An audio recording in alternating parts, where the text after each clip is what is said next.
வரக்கூடிய நாடாளுமன்ற தேர்தலில் வெற்றி பெற திமுக மற்றும் கூட்டணி கட்சிகள் தேர்தல் பிரச்சாரம் மேற்கொண்டு வருகின்றனர்.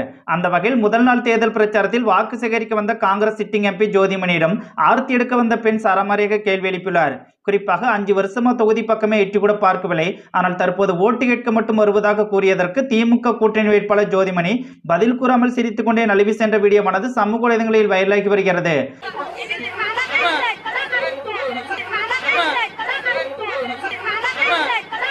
இதனை பதிவிட்டு சவுக்கு சங்கர் திமுக கூட்டணி கட்சியினருக்கு சென்ற இடமெல்லாம் சிறப்பு என ஜோதிமணியை கலாய்த்து பதிவிட்டுள்ளார்.